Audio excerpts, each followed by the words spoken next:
Okay, team, here we go.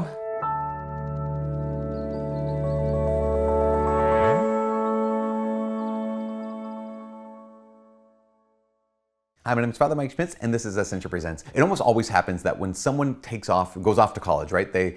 Or maybe they just graduate high school, they get sent out into the world, whether they go to the workforce, or they go to the military, or they go off to college.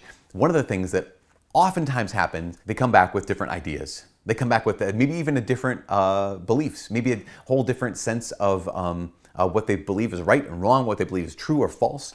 And people think, well, that's going to happen because why? Because they were in a small bubble. Maybe you came from a small town. And it's just like, oh, it's very insulated here. It's just this bubble, this particular environment. Everyone just believes this. And now you live in a big city. Now you live on a college campus. Now you live in these places where there's all these ideas. And you might look back and say, wow, you were so certain when you're in high school, or so certain about maybe not just high school, college life kind of thing, but maybe just at one point in your life, there's someone who is so certain, and then that certainty is gone.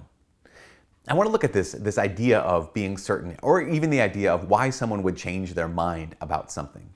Because you might say, oh, you are so certain, like that kind of idea, right? As if that's an insult. Actually, certainty is a virtue. Certainty is a good thing, but the right kind of certainty. There can be a blind certainty, but there also could be what I want to call like this good certainty, this intellectual certainty. So what is certainty as I'm presenting it? Actually, Dr. Montague Brown, he's a professor out in New Hampshire, he wrote about this.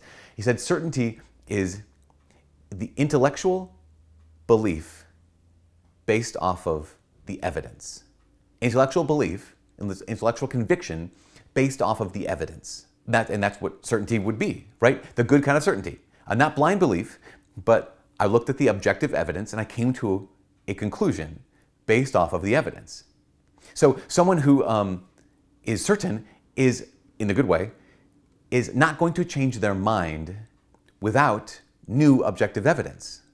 And yet a lot of people who are like, I was so certain at one point in my life, and now I've changed my mind, they haven't necessarily changed their minds based off of new evidence. Maybe they simply changed their minds based off of new people that they're around.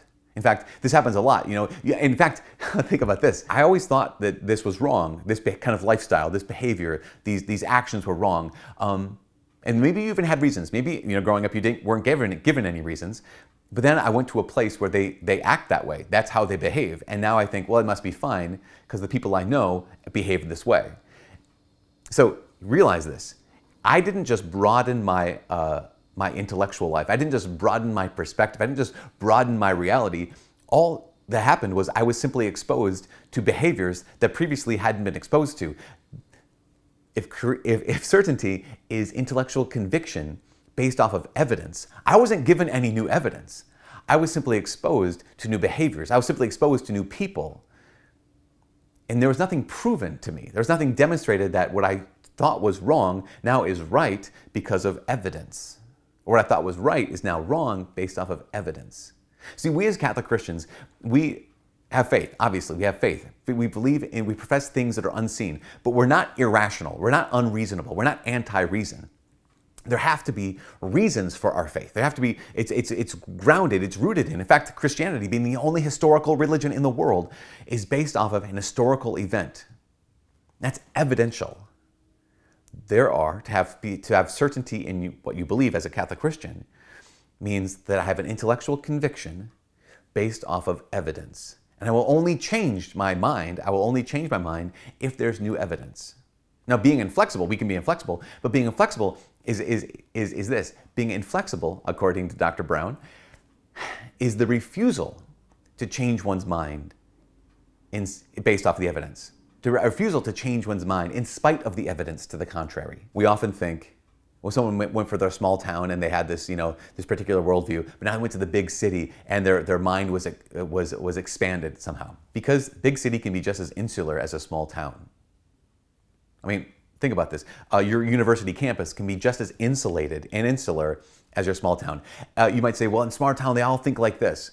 Okay, and then I went to a college campus and what? Fill in the blank. They all think a different way, but it's still, they all think. This is something I've experienced after having spent 15 years on a college campus. It's not a bad college campus, it's a decent college campus, and yet one of the cultures of modern day universities is there's a right way to think, and then every other alternative way to think is incorrect. Not because there's evidence, not because there's proof, not because it's been substantiated objectively, but just because, no, that's what we state. That's what we believe. A college campus can be just as insulated as a quote-unquote backwards small town. And so if I'm going to be a person of certainty, that means, and not inflexible, but a person of certainty, it means I've come to an intellectual belief based off of the evidence. And if you give me new evidence, new objective evidence, then I'm willing to change my mind. But to be inflexible is to be unwilling to change my mind in spite of the new evidence. As Catholic Christians, we are called to resist being inflexible, right? If there's new evidence, we need to always pursue the truth wherever the truth leads us. Always. To not be inflexible. We also are called to explore more and more, to ask more and more questions, to study more and more, to grow in that intellectual curiosity more and more, so that our intellect can be convicted, our beliefs can be rooted, what we profess can be based off of the evidence. Hope that makes sense. I don't know. I think it makes sense to me. If you like this, if you don't like it, like, Father, here's where you get that wrong. Here's where you went off the rails. Like, okay, let me know. Anyways, for all of us here at Ascension Presents, my name is Father Mike. God bless.